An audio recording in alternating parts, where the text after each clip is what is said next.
Welcome to Ultra TV, the cinematic spine to Ultra Magazine's race.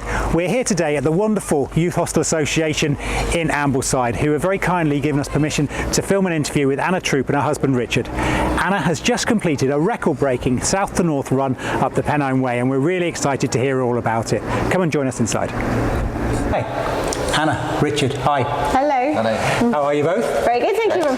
Thank you ever so much for joining us today. I'm really delighted to be able to talk to you. No worries. We saw some pretty graphic pictures of a fairly inflated quad, Yes. which hampered your kind of progress for the last bit of your attempt. How is it? How are you? How are you both? Because it must have been traumatic for you both, really. But how are you?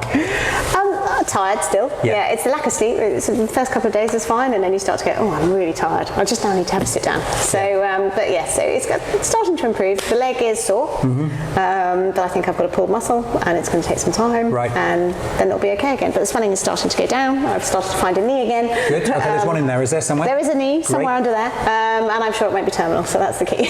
Well, that's vitally important. So obviously, you know, I was certainly compulsively dot watching throughout the course of your attempt, and kind of noticeably saw you slowing down. It's a little bit like, are you going to, are you not going to? So how on earth did you because Richard, you was managing the support crew, right? So how on earth did you cope with those last, was it 60 miles that you had there? It was a long way. It really started to get bad on Hadrian's Wall. Right, okay. And fortunately that was a leg Richard was running with me. So we sort of got through that and got through to Bellingham. Yeah. And then it almost got to the point where I could move I could move reasonably speedily still on the flat. The ups were starting to get sore, but the downs started to become almost impossible. Right. And it was just incredibly painful. Tried paracetamol, didn't really work. Not very keen on Nurofen, particularly when racing. So actually we just had to muscle through it. There wasn't an awful lot to do. But I think when we got to Burness, it was a bit of a crunch point. I tried to have a sleep to see if that would help, but actually it wasn't really a sleep issue. I know that's what we put out on social media. Sorry, you're amongst friends. Okay. It wasn't actually sleep, it was, can we manage this, and is this just going to get to the point where it's just too painful to go on. Plus we were about to go into the Cheviot's, and I think Richard will give you a better view on that, but I think certainly behind the scenes the pacing team we need to make sure if we do go into the Cheviot's it's safe, because we need to be able to get up, get down, and the weather was very, very bad. I mean, we were talking much more winter conditions than summer conditions. So I don't know about the conversation that was going on behind the scenes, but so it's bleak over there at the best of times, isn't it? And it was really bad weather. Yeah, okay. So go on then, Richard, how did you manage to kind of, can I just take a couple of steps back? Yeah. When did you decide to go for the record? Because you got a race win in Lakeland 100. Yes. Not much downtime before starting this one. So was it always part of the plan, and then how did you kind of pull it together? There's never a plan, Robin. You have to understand. Right, I'm with you. Okay.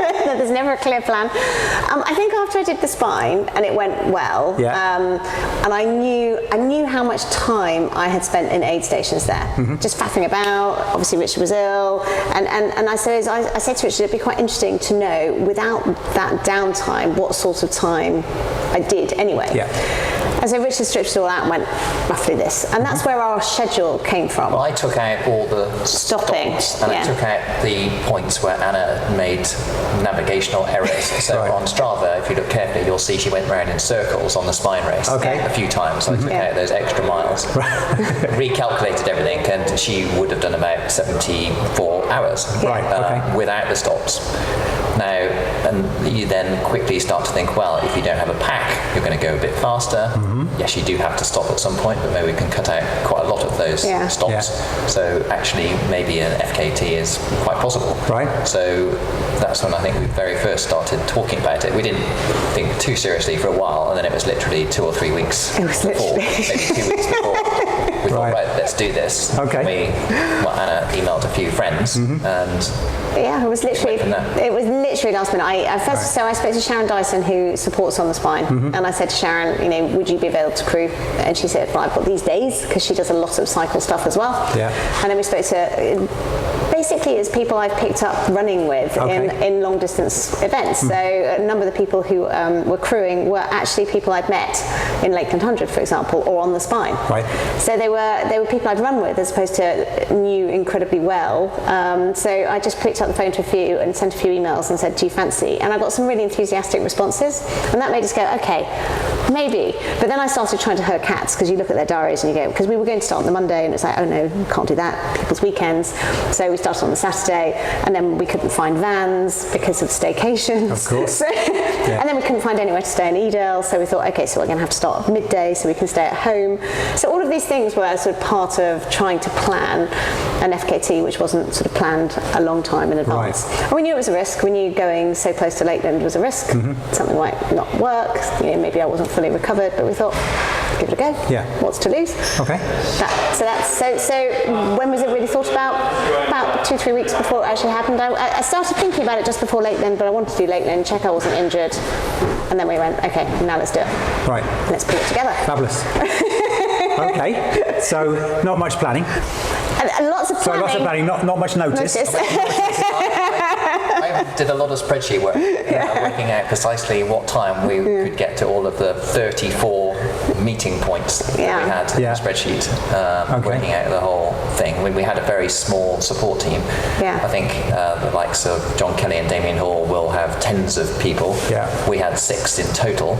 Wow. Okay, so they worked hard then. We took a very different approach. We had a relay type approach.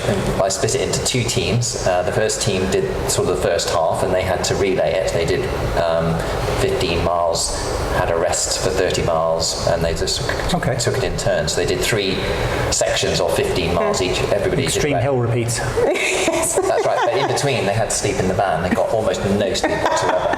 So we're totally sleep deprived by the end of this thing. Endurance crewing. Could be a new sport you develop in here, right? Okay. So we had amusing conversations towards the end where everybody was so sleep deprived, nobody made much sense. Nobody could remember anything. It's interesting when you don't sleep. You can't remember where you put things. Your name, your best mate's name. Right. Okay.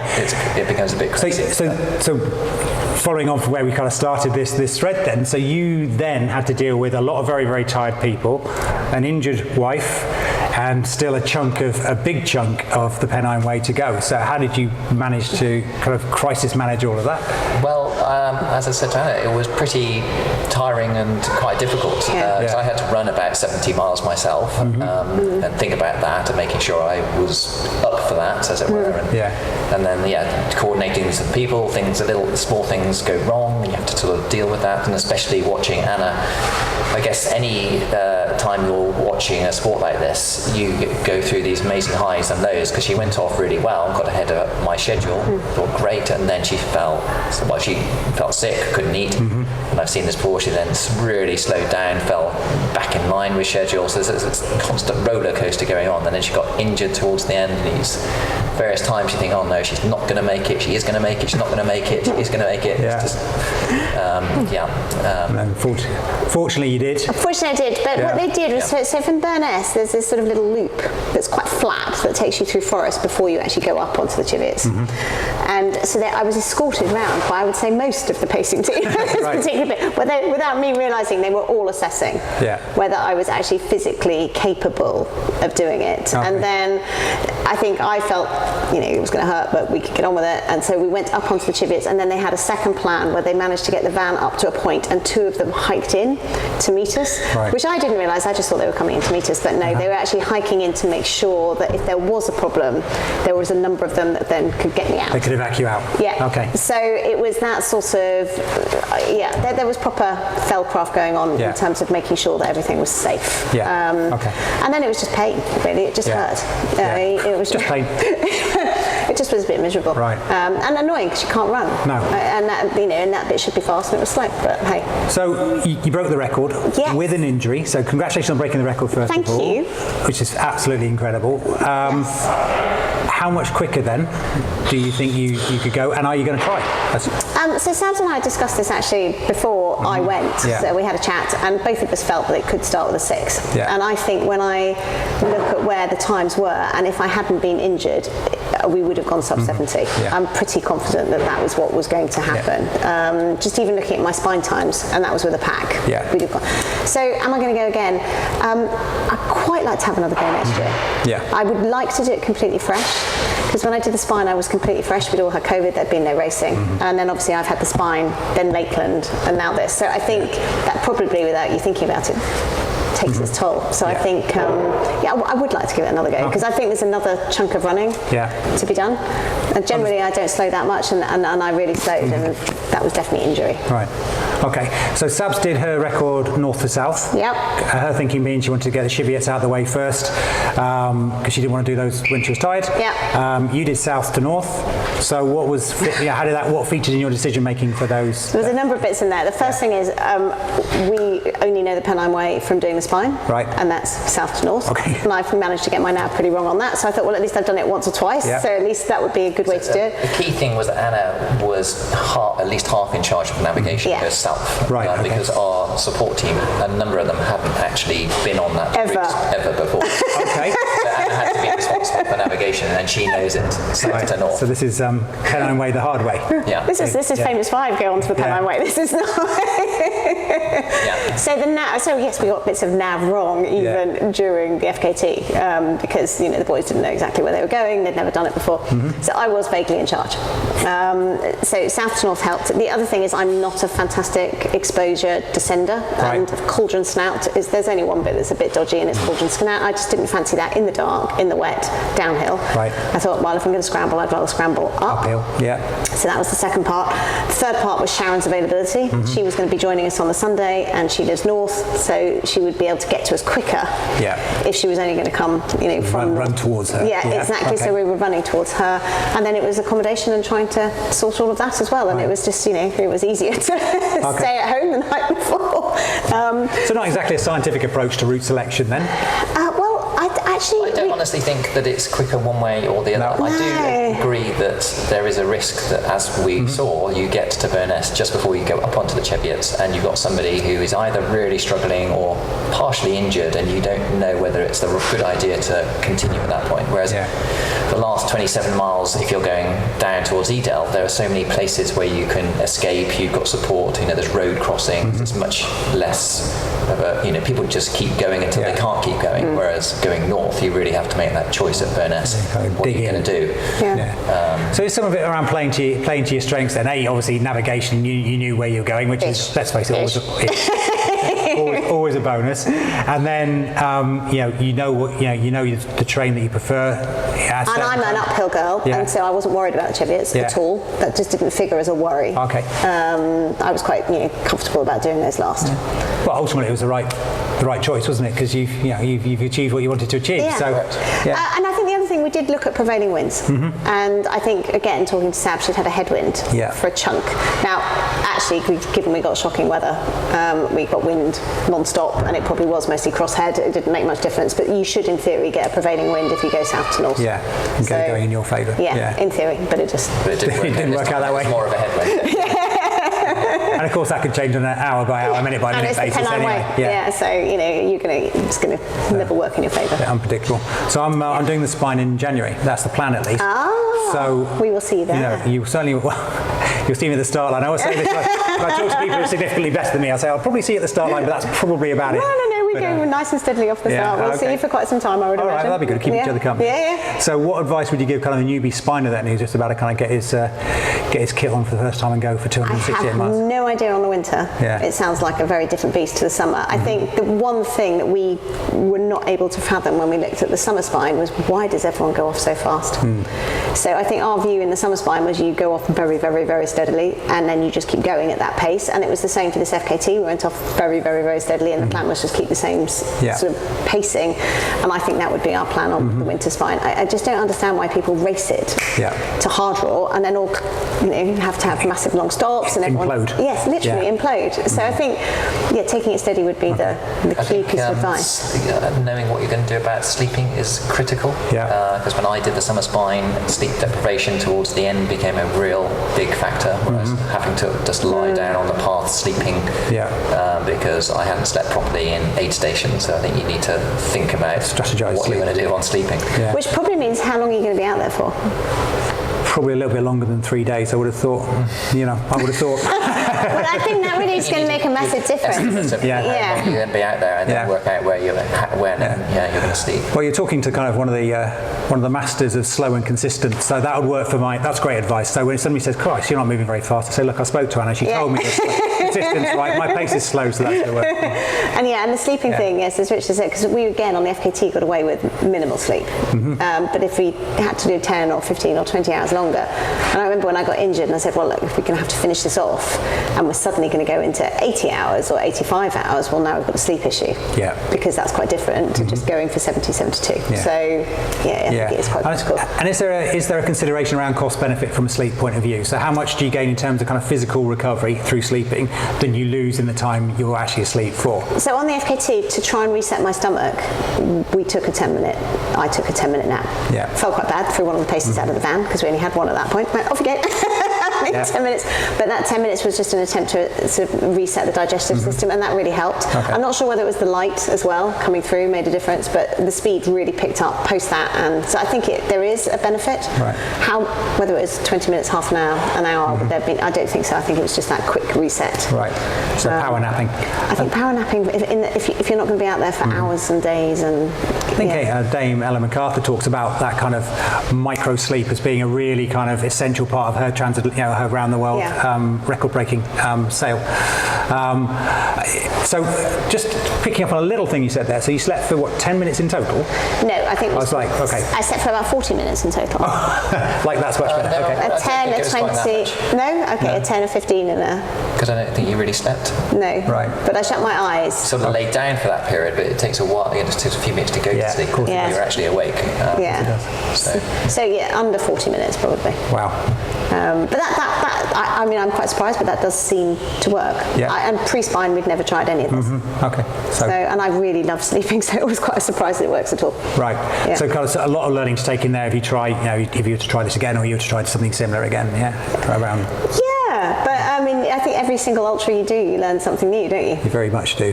And then you have to draw on that and then mould it to the new one, and they throw something at you every time. I think that's part of being successful in these things. You just have to constantly be prepared to reassess as you go along. That's the beauty of it. It really is the beauty. It's really fun. So if you could kind of pull out, a highlight from your attempt and your successful attempt, I guess the highlight would be getting the record. But were there any others? There's a few actually. So the first is how much fun the relay approach. It was like boys on tour. All the pacers were having such fun. They met each other, and because they were involved for such a chunk of time, they were really invested in the effort to the point that they all became friends. And I think it's created quite a little community. I don't know, but that for me was a real highlight, that they were all having so much fun as well. The people who came out and actually met us at the top of places like Crossfell with hot drinks and cake, and Crossfell, and then right up on the Cheviots, and that was just extraordinary. One younger chap with his dad, who's a Pennine Way walker, met us twice, and they'd driven an hour and a half on a round trip to do the second one, and it's like, wow. So those were real highlights. People who just made this massive effort to get out there to just for 2 seconds to clap or hold a gate. It was just amazing.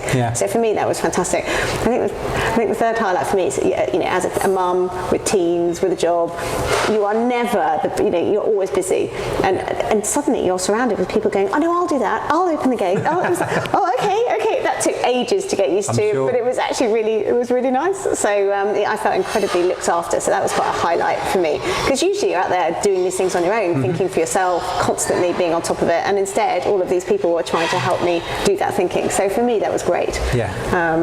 So it was fantastic. It was an amazing experience. Yeah. I think that's why I'd do it again. Well, every time there was a clip, because obviously the kind of social media machine was in full it was in full That's motion. Sharon.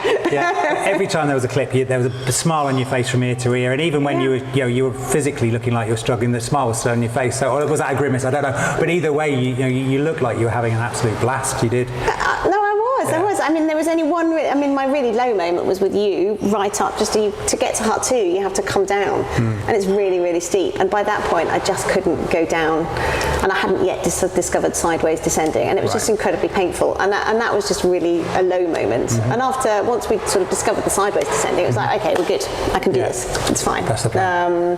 But that was the only real low, because the nausea and feeling sick. Well, you lived through that in ultras. It just went on a long time, but you come through the other side. So that wasn't going to derail me, but injury would have done. And because I'd come off injury and had a whole year out with a broken foot, what I didn't want to do was injure myself to the point where I was going to not be able to run for a long period of time. So it was that was the bit that was frightening. Some dynamic risk assessment going on there, I'm sure. Yes, there was. And how about you, Richard? What was any highlights for you particularly? Obviously Anna finishing would be a great thing, but I'm glad you did finish and break the record, because it all makes worthwhile. But I think that just seeing those people, as Anna said, up on the top of these mountains, because I was with her for a couple of those occasions, and to have some chap in the mist there just waiting for you, it's just amazing. And seeing how much the support team seemed to enjoy being there and being part of it. And it was a great experience, definitely. There's definitely things I would do differently on the support side, so we can improve things in future if we try it again. But I enjoy planning these things, so once you've done it once, you have a much better feel for how to do it again, basically. Almost like a template, I suppose, that you can populate. Yeah. Is it? Yeah. Fantastic. So I think, I look forward to we definitely get better sleeping arrangements for our support team next time. But, I mean, and get a horse box for them or something. Others were very generous. Like John Kelly shared his spreadsheets, and so, but they were obviously the other direction. So I mean, I think that ultra community would have been incredibly generous and helpful. It was just a case of we didn't have much time, and I'm not sure how comfortable I would have felt calling on this huge sort of pacing community to come out and support when I had no idea how it was going to go, to be honest. I might feel more confident next time, but actually I quite enjoyed the low-key. It was on purposely low-key. It's quite difficult to enrol tens of people and then have to make choices about whether bad weather, are you going to call it off or not? It starts to feel under quite a lot of pressure to continue. So we went the low-key approach. It seemed to work. Well, it seems to work very well. So you've had quite a year so far. So you did do the Arc of Tricia, didn't you? That was 20, because that didn't happen this year because of COVID. Previous year. Yes, that was the previous year. But you won that one? Yes. Okay, and then everybody had a layoff? Yes, I had a broken foot, so I had a full layoff. Right, Did lots of cycling, lots of hiking. Okay. And then so Summer Spine was the first race really that was back. That was when the calendar really started again, for me anyway. So date-wise, we had the Summer Spine, when was that, June? June. End of June. End of June, yeah. And then end of July we had the Lakeland 100. Yeah, there was about 3-4 weeks you in won, between. And then you've had a few weeks till you're going for the FKT. FKT. Yes, so that's been a big block. Yeah. So I dare ask the question. So what next? Where you rest? Okay. Good. So no, my plan now is there was always going to be a gap. That was a big discussion with the physio. It's always risky putting these events back to back to back. And so now sort out leg, which will just take a couple of weeks. Get back on a bike, and then also get really strong, because I think the key for the winter spine is going to be being really strong. So that I'll sort of bring back in the hiking and bring back in some heavy weights, and get back onto a chunk of training, as opposed to race recover, and so that's the plan, chunk of training. So let's talk a little bit about training then, shall we? We can if you like. Because you live in Henley upon Thames. Yes, it's not the hilliest place in the world. It's not. No. Last time I was there, it was actually exceptionally flat. And unless there's been any tectonic plate movements in the intermediate times since I've been there, it is exceptionally flat. Yet you seem to excel on hilly stuff. So how do you train for the? Because it's not just the vertical, right? The terrain is technical where you're racing. So how do you train for that? So we've got about an 80-metre rise. A whole 80 metres. And so we do use this set of ridges, and we do sometimes do hill reps up and down these ridges, which is quite tedious. 3,000 metres up and down 80 metres is dull. Yeah. We don't do that too often. We do uphill treadmills. We started to use weight vests on uphill treadmills as a way of, again, sort of generating some of that sort of power. Turbos and watt bikes, fantastic. They've been really helpful, especially as being older athletes. We can really push heart rates higher without the impact, without the risk of having to sprint hard. So the benefit from that would be VO2 max on the watt bikes and the turbos, and because it builds a different muscle group, doesn't it? And now I've heard anecdotally, please, and for anybody that's watching this, please don't take this as reference. But I've heard anecdotally that kind of cycling hard uphill uses the same muscle group as running downhill. Now, I don't know if that's true or not. So there is some muscle group. That through. Yeah. It didn't come from a reputable source. And it was anecdotal, not scientific. But so there is obviously you're working on your legs when you're on the bike. Yes. Do have you found from your experience that there's a noticeable difference in terms of the more bike you work, the more bike work you do, the easier you find things on the hill? Yes, but I think that's because you get used to doing really quite long periods of time at higher heart rates. Right, okay. So I think it's the fact that you can work quite a higher intensity on the bike without it, and do it sort of day after day after day without it impacting you structurally. Right. Whereas I think as an older runner, if you try and do that outside, you'll quickly start to pick up overuse injuries. Yeah, okay. I suspect that's an age-related thing, and it's just about managing being slightly older. Yeah.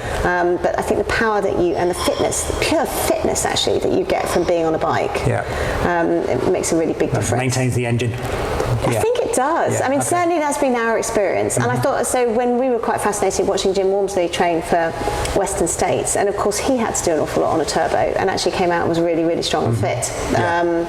So I know that you should go and do lots of running and running economy, but I suspect there's just this balance, particularly as you get older, between that running economy and being out on your feet. Yeah. And I suppose that's another thing. We think of ultras as being out on our feet for long periods of time. So we'll do lots of hiking and just enjoy being on our feet. And I think that translates quite well when you get into the gnarly terrain, because you're actually just used to being on your feet. Yeah, to being vertical for a bit. Whereas if you just go out and do 2 or 3 hour runs, you might be quite fit for a 2 or 3 hour run, but once you get to 6 or 7 hours, you're just not used to it. So I think we've sort of learned to do that. And I've also built in a standing desk. Right. Yeah, I've got one at home too. I really enjoy that. I think it makes a big difference. You just get used to being, again, upright. So these are all things that we tweak, but I mean, it's not a scientific program. You know, we coach ourselves. Yeah. It's just not scientific. Well, yeah, and it's very scientific. More scientific point of view than the other, it would seem. So, I mean, so we spoke a little bit about kind of keeping the engine going, and obviously, you know, getting to a good level of fitness, which undoubtedly you're both at, because you run as well, and run to a standard, and you're doing Dragon's Back this year. I am. Yeah, great. So we'll catch up there. We'll catch up no doubt there as well. So how do you fuel your engine? I mean, I did kind of give you a bit of a heads up that this nutrition thing's a bit of an obsession of mine. So just how do you keep yourself going? What, in between racing or during racing? Well, let's talk about both, shall we? Okay. So, I mean, in terms of your day-to-day diet, what does that look like? Do you watch what you eat, or do you kind of pretty much? We watch it in terms of making sure that we're getting a good mix of things going in, and I think that's definitely changed over the last 10 years as I've got older, and as I've got older as an older female. And I think Richard did a lot of research in terms of making sure that the balance of the right proteins were going in. So we'll eat lots of seeds and nuts and fresh fruit. We'll eat a lot of zero fat yogurt, just because it's high protein, as opposed to not wanting the fat. You're quite happy with the fat actually, but you just get more of the protein if you've got less of the fat. So we do quite a lot of that, and then we've sort of brought in things like lentil pasta. Get rid of the actual pasta, bring in the lentil pasta. Right. I used to eat loads. I'm vegetarian. I used to eat loads of sort of the hard fat cheeses, which I love. But actually, we've swapped out that for sort of lots of the low fat cottage cheese, because again, it's just higher protein, and then just the vegetables. Right. So it's not sort of scientifically designed, but actually it's just sort of trying to modify diet for being older. Yeah. So more common sense approach. Probably less carbs than I used to have, because but there's sort of it's just about common sense, making sure you're getting the right mix of vitamins and proteins. We try to have a decent chunk of protein every meal, every breakfast, lunch, dinner. But plant-derived protein rather than meat-derived protein. Because I'm veggie, so no meat. protein. I eat meat. Yeah, okay. I don't think it so matters just as long as protein is protein. Right, okay. But and trying to move away for me from that very high fat, cheesy protein, which I do love, but it was just giving me lots of calories without actually giving me, all of the nutrition. That's right. Yeah. Exactly that. Okay. So I think as a female at that point, it's sort of, I'm 51 now, that menopausal point, you just need to be thinking about that. Yeah. Things change. Okay. So on the events then, Anna. Yeah. Because whilst we'd all like to run around with Buddha bowls and eat kind of as healthy and cleanly as we like, but that's not really practical. So how do you structure your nutrition on the longer events? I just actually don't like gels. So I do lots of home baking, and that's worked historically very well in the past. Sort of plain scones with raisins and bread pudding, and it's a homemade flapjack, bits and pieces like that. The thing that worked for me on the FKT was actually tortillas filled with cheese and chutney. Right. And I could actually eat one of those every few hours, and that seemed to be keeping me going. And then coffee. Right. I shouldn't really admit that, but so the cans of the Starbucks double espressos are absolutely brilliant because they seem to have the caffeine, they have some milk, they have bits of sugar, and so one of those every 4 hours or so was really fantastic. Right. Just sort of gave you that little lift. Kick up the pants. Yeah, and I use those on the spine as well, actually. Really? That's interesting. Yeah. They're just, you can take them with you because they're in little cans, so you just bung them in your rucksack, and then when you need a lift, there you go. So that's all, feel a bit sleepy, chuck one down. So that's quite good. But so the nutrition I have to adapt. Yeah. Because every race just seems to be really different. Oh, marmalade sandwiches. That's the other thing I was able to do on the FKT. You did a lot early on. Yeah, I was able to have just sort of marmalade on white bread. Right. Random. Yeah, well, because I think it's the citrusy taste. Yeah. I can't do anything, the red fruits, but the citrusy stuff. And then in Lakeland, which was really hot, so they had melon and they had some of those fruits. Only when you got to Kent there, I mean, it was a long way to go. It felt like a long way to get there, didn't it? I mean, I was kind of craving fruit by the time I was there. I think I put my head first into a smoothie at one point, but That is true. It wasn't quite a long way through. But so I think if it's really hot, fruit's quite good. Yeah. And we thought for the FKT we'd have to do some of that, but it clearly wasn't very hot. No, so we didn't need any. Wasn't as kind for you, was it? Really? No. So the odd banana occasionally. Yeah. So I look at all these people and they've got their gels and they've got all their sweeties and their jelly babies, and it's like, that would be really nice, but I just can't do it. Yeah. It just makes me feel sick. No, so I mean, I'm the same actually. I can't do too much really sweet stuff. I find it quite acrid and almost like it almost burns really if I eat. And the warmer it is, actually, the less inclined I am to use them. Yeah. Okay. Interesting. So the other really weird thing when you're thinking about your winter spine is when we both did the summer spine, and lots of other people's, our mouths got quite sore. Right.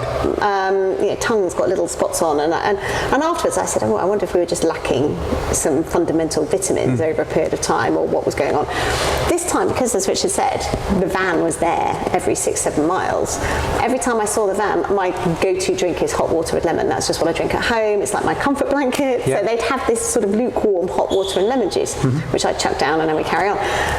Mouth was completely fine. Right. So I found myself wondering if the vitamin C in the lemon juice. Possibly. So I realised that that's an out there thought, but when you're thinking for your winter spine, maybe some vitamin C in there somewhere. Undoubtedly. There's something also about too much cold air and too much cold drinks going in, and I think maybe. Yeah, and I know when I spoke to Shane Oley before, he's mentioned about kind of when he first started some of his running, he ended up with kind of almost like not ulcered mouth, but a really kind of sore mouth and palate, and he thought he attributed that to kind of just having cold stuff going in a lot, cold air, cold drinks, cold food. So maybe something about the warmth of the water. Sort of lukewarmy hot lemon going in, but that was a real winner. I survived much better as a result. Right, good to know. Good to know. I'm just thinking about the shares in Starbucks. If this goes out, people go, right, okay, before the spiner, he's going to be running. Well, actually, they do sell out. You have to find these little cans. Little cans of double espresso. The only problem with the spine is you do have a weight limit. That's so true. if you have lots of cans of coffee, you have to chuck out something else. Like waterproofs. Okay, not for the winter spine. Thermal jacket. So one of the things I'm really interested in is obviously our sport's evolving, and it seems to be evolving at quite a pace. And I don't know if that's kind of a legacy of the pandemic, where we've had people who kind of never would have thought about running, so they're all going out running, and then a proportion of those thinking, I wonder if I can do a marathon, and a proportion of those thinking, I wonder if I can do an ultra marathon, right? But our sport seems to be getting more evolved and maybe a little bit more commercial, and nowhere is that probably more obvious than UTMB and IronMan kind of coming together. Now you've got a background in triathlon. Yes. You are a trustee for the Triathlon Trust, right? Yes. So just just as an opinion piece, really, what do you think of that collaboration? Are there some benefits to it? Are there not some benefits to it? It hasn't, I would say, from reading social media and other communication channels around ultra marathoning, I don't think it's been that well received as a collaboration. I just wonder if you can see it from the other side of the fence, really, from a triathlon point of view. Is there any? I'll just leave it to you. I mean, it was quite interesting when we first looked at UTMB, and we got involved back in our first race was 2014, and we've gone out every single year because actually we just love that whole festival of running, and it's an amazing week. So we've always quite embraced UTMB, which for many ultra runners is seen as too commercial anyway. As it's got more and more popular and we've watched it develop, we've said it's going to become the Kona. It's moving towards that anyway. So actually when that collaboration was announced, we were like, well, no surprise. No surprise whatsoever. Ironman has done really, really well. People love Ironman. They love turning up, they love the music, they find it really inspirational, it gives them something to train for, they go and get their tattoo. It's got a real sort of big brand following, and UTMB has the same. So if you want tiny races, you were never going to love UTMB. And you were never going to love the UTMB series of racing. So I'm not sure if you're a person who didn't like that in the first place, whether it's going to make any difference whatsoever having Ironman involved with UTMB. In terms of new big races, I mean, the issue is always going to be the space. You can't have that many people on the trails. I mean, we saw it slightly with Lakeland this year, where there was the huge queue. Our daughter was running the 50 and she waited for half an hour to get water at Howtown. And that the trails just can't take. They're not wide enough. So I think there's always going to be a limit on what you can do in terms of, you can do it on tracks, you can do different things, but in terms of big trail gnarly ultras, they're always going to have to be smaller fields anyway. And there's not that much money in ultra, so if Ironman was going to bring in lots of money and some of these fantastic athletes could get supported in the way some of the Ironman athletes, how exciting for the sport. How fast would they go? I mean, I'm quite aware that if a Beth Pascal or a Jasmine Paris decided to go for a Pennine Way FKT, they'd blow it out of the water. We've got some amazing athletes, there just isn't the support at the moment, so if you could bring some of that into the sport, that might be really good, for it. Might change it slightly, but people don't like change. So. It'll be interesting to see how it does develop, actually, one way or another. I mean, I'm fairly open-minded about it. I mean, but my preference is to to some of these smaller races. But having said that, I also like the Dragon's Back, which is quite a big undertaking these days. I like the atmosphere around the Lakeland 100 and the fact that it still feels small even though it's big. So I can see there's pros and cons, and I suppose I'm not of a sufficiently kind of militant nature to want to kind of pin my colours to either mast. Actually, at the moment, I'll just wait and see how things develop. I think that's right, and I think with ultra running, it spans a huge church. I mean, at the one side you've got the big action challenge threshold type events where you've got walkers at the back, thousands of people, and at the other end you've got tiny sky races. So I think there's something for everyone still out there. There is. I mean, one of the things that was kind of highlighted to me as a potential kind of downside if things do become overly commercialised and there is a kind of overpopulation of these events is actually how that impacts on the environment in which on which our sport is held. So and it's how sustainable would it be for the ecology to have that many people kind of traipsing through and those to have increased numbers. And I suppose there probably needs to be some consideration to that moving forward. But that won't be an Ironman thing necessarily. If you look at a Bob Graham round, even when we started when we were looking 5-6 years ago or whatever it was, there was virtually no trod. Now you can see it. I had exactly that conversation actually with, I was talking to Sabrina about that, I had exactly that conversation with Sabrina about how even over the last 2 years the trails seem to have, the Bob Graham trail particularly, has taken it, there's some elements where you still do need to have a bit of navigational skill, but there are some other elements, don't get me wrong, it's still one hell of a challenge, right, but there's some other elements where the nav stuff isn't quite so significant as it used to be because of the trods being bigger. But then I guess those guys who really love their nav can go and find really tricky orienteering stuff. There's the OMM type races, so there's an awful lot that's still out there, and I think there's still something for everyone. I agree. So I'm quite open-minded about it, and a lot of people got an awful lot out of tri. In fact, there's a lot of triathletes coming into our sport. They've done Ironman and then got, okay, what's next? Oh, I know, I'll go do 100k. As you do. As you do. So just a bit of a question about you then. So are you one of these people that kind of you complete an event, you win the Lakeland 100, and you get a fastest known time for the Pennine Way, and then you kind of think, you go me, and you sit back and you relax and you kind of you get people to run around saying, aren't I great? Or do you say, Right, that's that now. What next? Or is there a mixture of the two? It's probably much more the latter. It's like the what next, but it's more about the fact that we do this as part of an overall life, as opposed to it's not the one thing we do. So usually we finish something like this and it's like, okay, right, so we've got a child over here and a child over here, and we've got a job and I've got X number of work calls and I need to read some papers for those. And so actually it's not even about what next, it's about now let's get back to normal life. Okay. And then we'll look back at the running again. So I think that's more what drives the whole sort of diary and agenda. It's the fact that running is just part of life as opposed to the whole of life. But I suppose I personally love the training. Yeah. I'm not. Some people really, really love racing. Particularly about Richard has schooled me to like racing more, because I used to get so nervous that by the time I got to the start line I was fairly useless. Yeah. So actually now I never set out thinking I'm going to win these things, because I recognise that time is creeping on and it's just always a bit of a shock when it happens.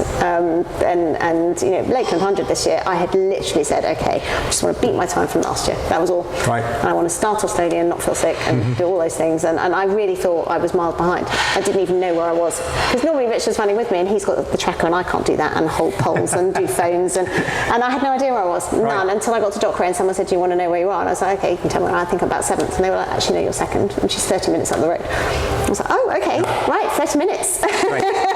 Leave that cup of tea, I'm off. Yeah. So it's that.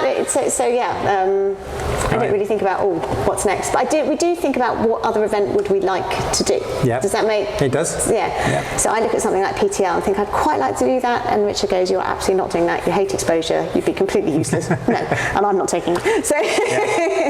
So, Dragon's Back, if I was going to have done it, would have taken me out of my comfort zone, because it's completely much more exposure. Yeah. It's that multi-days, things I've never done before. So it's about just what do we want to try next? One of the reasons I went non-exec was so that you had time to try and do these different things, and while you still can. Move out your comfort zone. Yeah. Yeah. Good. So spine, winter spine's next. Winter spine is next. Wonderful. Okay. Yes. So lots of training between now and then. Yes.